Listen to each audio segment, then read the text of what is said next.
देश में नफरत फैल रही है और मैंने पूछा क्यों फैल रही है, इसका कारण क्या है। और मैंने ये सवाल हजारों लोगों से पूछा होगा, भाई नफरत फैलाई जा रही है, हिंसा फैलाई जा रही है, इसका कारण क्या है। नहीं, वोट बैंक नहीं है भाइयों बहनों, आप गलतफहमी में मत रहो, वोट बैंक नहीं है ये। और हिंदुस्तान की जनता ने ये मुझे बताया, किसानों ने, मजदूरों ने, राहुल जी हिंसा और नफरत का कारण अन्याय है।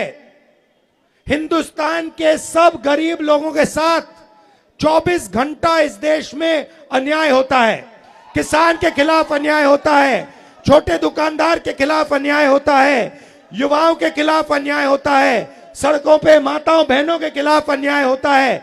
हिंसा का कारण, नफरत का कारण अन्याय है।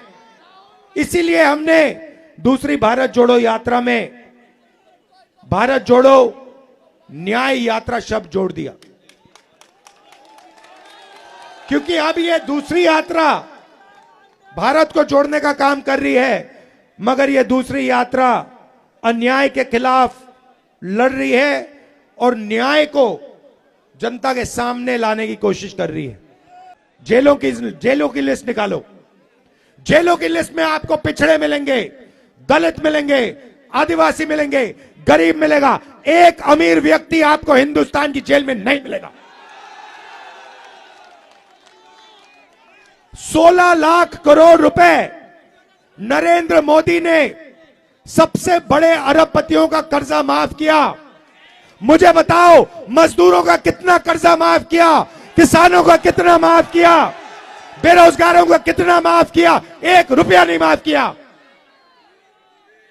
तो ये भाई और बहनों हो रहा है, 1% के हाथ में पूरा का पूरा है। एक बात मैंने नहीं कही, इसमें गरीब जनरल कास्ट के भी बेचारे लोग हैं, उनको भी कुछ नहीं मिलता, वो भी बैठे हुए देखते रहते हैं। ठीक है, तो हो क्या रहा है, एक तरफ नरेंद्र मोदी जी बैठे हैं, दूसरी तरफ अदानी बैठा है, तीसरी तरफ अमित शाह बैठा है। अब समझना चाहते हो क्या हो रहा है हिंदुस्तान में? अब नरेंद्र मोदी जी नई योजना लाए हैं, अग्निवीर। अग्निवीर कहती है कि हिंदुस्तान में 2 तरीके के शहीद होंगे। एक होगा जनरल रेगुलर आर्मी वाला, अगर वो शहीद होगा उसे शहीद का दर्जा मिलेगा, और दूसरा होगा अग्निवीर, अगर वो शहीद होगा उसे कोई शहीद का दर्ज नहीं मिलेगा, उसको उसकी लाश को वापस घर भेज दिया जाएगा, उसे ना कोई, उसके परिवार को ना कोई पेंशन मिलेगी, ना कोई मदद मिलेगी, और उसको शहीद का दर्जा नहीं मिलेगा। भाई और बहनों, ये शर्म की बात है। लाखों लोग हिंदुस्तान में आर्मी में जाकर देश सेवा करते थे, उनको इज्जत मिलती थी, उनको पेंशन मिलती थी, उनको कैंटीन मिलती थी, और उनको शहीद का दर्जा मिलता था। अब बीजेपी ने यह छीन लिया। 4 में से 3 युवाओं को वो वापस भेजेंगे, और आप देख लेना, लिख के ले लो, वो जो वापस आएंगे ना, वो सारे के सारे जो अग्निवीर निकाले जाएंगे, वो सारे के सारे गरीब होंगे, उनमें से एक अमीर बंदा नहीं निकाला जाएगा।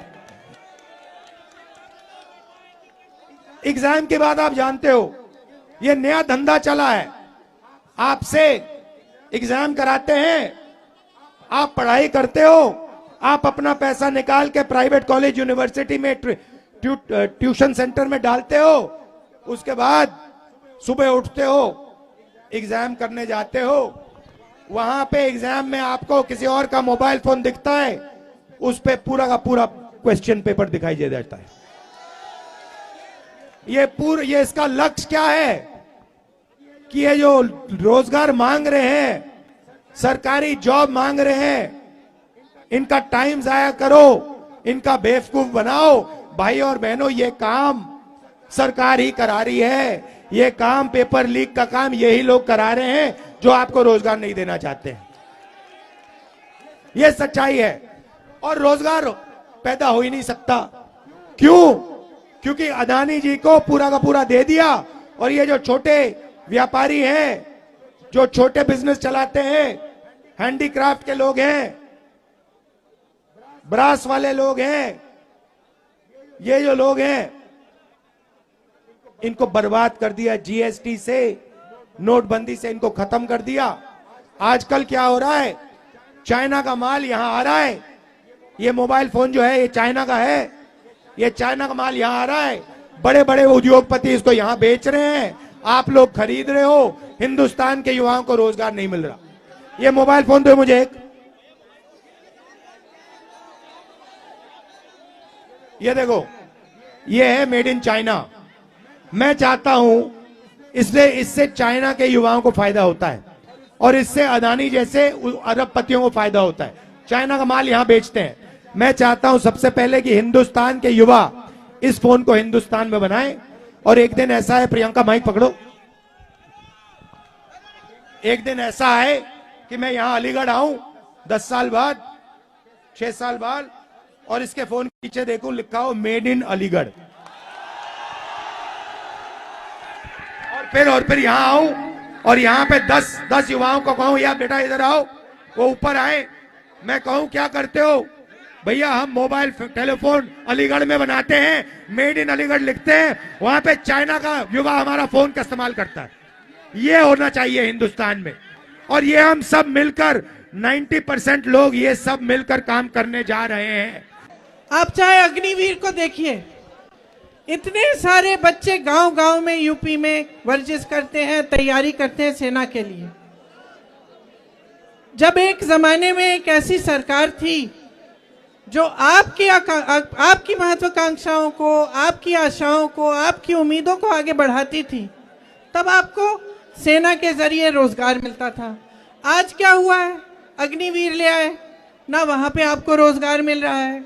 जहां पीएसयूज में रोजगार मिलता था, वहां आप देखिए बड़े बड़े पीएसओ बेच चुके हैं, अडानी जी को दे चुके हैं।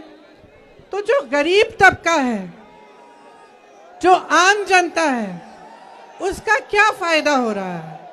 गहराई में ये सवाल आप समझो और पूछो। देखो, नौजवानों के लिए रोजगार नहीं है। किसान तब भी सड़क पे बैठा था, आज भी सड़क पे बैठा है।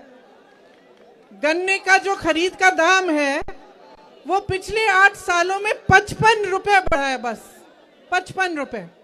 और आप बताओ, आप जब दुकान जाते हो सब्जी खरीदने, फल खरीदने, कुछ बनाना है घर पे, तो क्या होता है? आपको मिलता है? दाम कितने महंगे हो गए हैं, चाहे सरसों का तेल हो, चाहे गैस हो, चाहे सब्जी, टमाटर, आलू, कुछ भी हो। लेकिन जब आपकी बारी आती है तो आपका फायदा नहीं होता। चुनाव आने लगता है तो आपके लिए कह देते हैं, लो एक बोरा राशन ले लो। तो जब तक आप गहराई में ये बात समझेंगे नहीं कि सरकार का कर्तव्य आपके लिए काम करने का कर्तव्य है, आपको रोजगार दिलवाने का, आपको मजबूत बनाने का, आपको शिक्षा के मौके दिलवाने का, जब तक आप इस बात को समझेंगे नहीं, तब तक बदलाव नहीं आने वाला।